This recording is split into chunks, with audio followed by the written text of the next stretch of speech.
Assalamualaikum warahmatullahi wabarakatuh.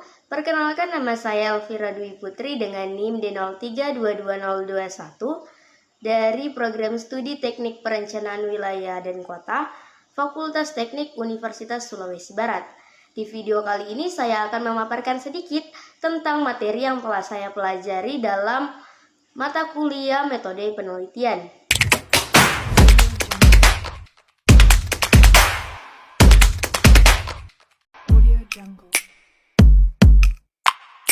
Dalam mata kuliah metode penelitian terdapat 5 materi. Yang pertama adalah tinjauan pustaka dan data.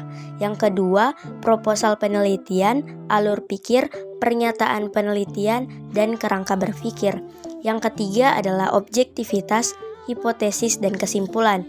Yang keempat adalah contoh penelitian atau riset yang bersifat longitudinal dan cross-seksional.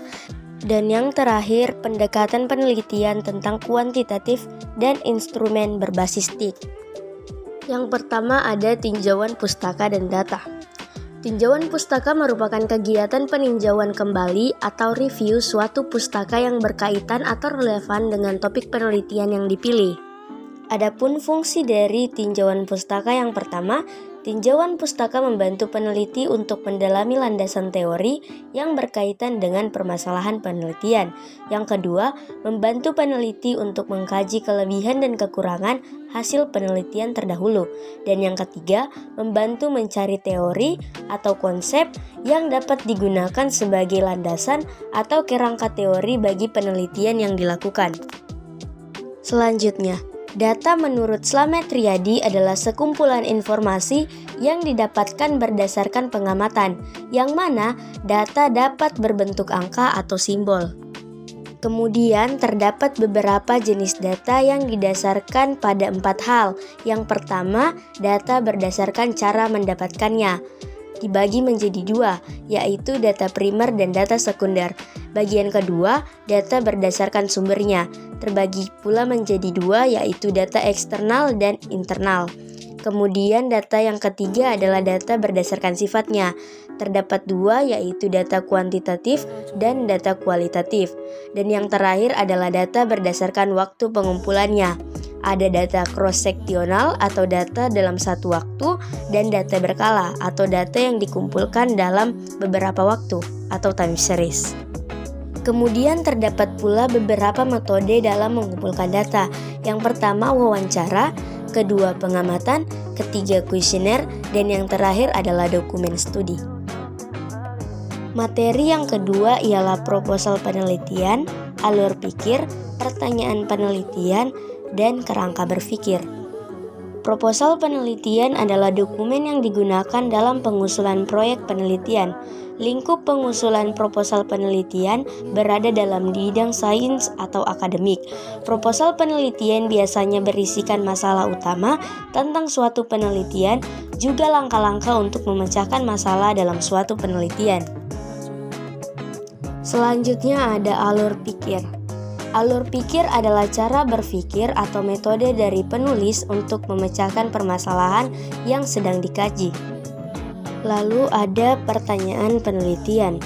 Pertanyaan penelitian dirumuskan dari pokok permasalahan yang hendak diteliti.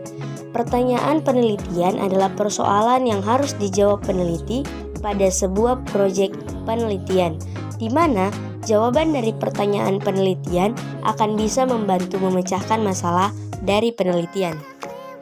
Dan yang terakhir adalah kerangka berpikir. Kerangka berpikir adalah suatu dasar pemikiran yang mencakup penggabungan antara teori, fakta, observasi, serta kajian pustaka yang nantinya dijadikan landasan dalam melakukan karya tulis ilmiah. Kerangka pemikiran membantu peneliti menentukan teori, konsep-konsep, hingga dalil yang nantinya dijadikan sebagai dasar penelitian. Materi yang ketiga ialah objektivitas, hipotesis, dan kesimpulan. Dalam KBBI, objektif artinya mengenai keadaan yang sebenarnya tanpa pendapat atau pandangan pribadi. Peneliti harus memperhatikan sifat objektif dari kegiatan penelitiannya, yaitu suatu sifat yang sesuai dengan keadaan yang sebenarnya.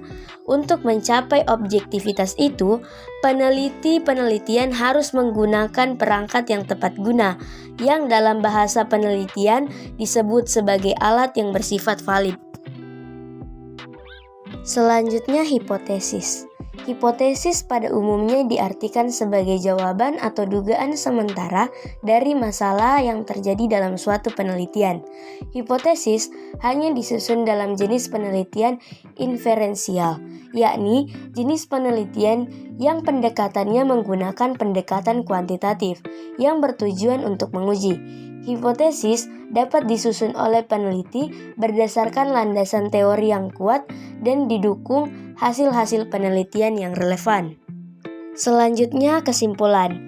Menurut KBBI, kesimpulan adalah keputusan yang diperoleh berdasarkan metode berpikir induktif dan deduktif. Kesimpulan merupakan pernyataan singkat terkait hasil analisis dan pembahasan tentang hasil tes hipotesis. Isi dari kesimpulan merupakan jawaban atas pertanyaan penelitian dan menjadi hasil akhir yang menjelaskan hasil penelitian secara keseluruhan. Materi yang keempat ialah contoh penelitian atau riset yang bersifat longitudinal dan cross-seksional. Penelitian longitudinal adalah desain penelitian yang melibatkan observasi berulang terhadap variabel yang sama dalam jangka waktu tertentu alias menggunakan data longitudinal. Sedangkan penelitian cross-seksional adalah suatu penelitian untuk mempelajari korelasi antara faktor-faktor resiko dengan cara pendekatan atau pengumpulan data sekaligus pada satu waktu tertentu saja.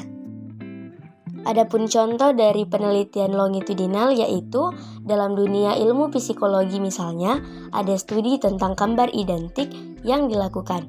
Misalnya, kembar identik yang tumbuh bersama dan tidak tumbuh bersama, lalu diamati perbedaannya.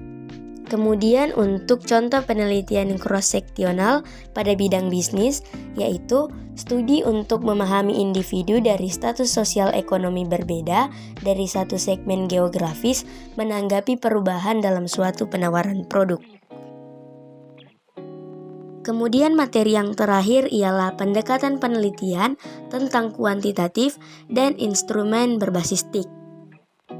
Pendekatan metode kuantitatif adalah penelitian yang datanya lebih bersifat numerik atau angka.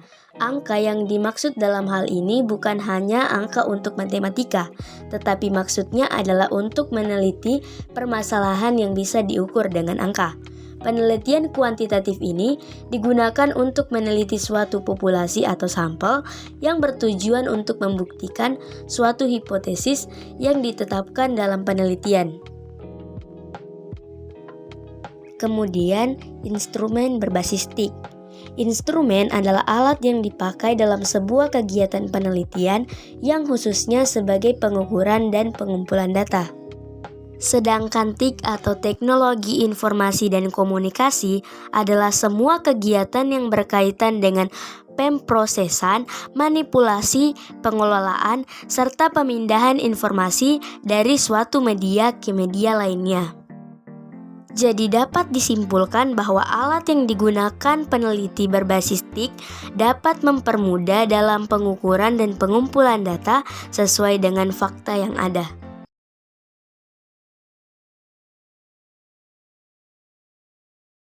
Demikianlah video pemaparan materi dari saya. Lebih dan kurangnya mohon dimaafkan. Terima kasih telah menonton. Wassalamualaikum warahmatullahi wabarakatuh.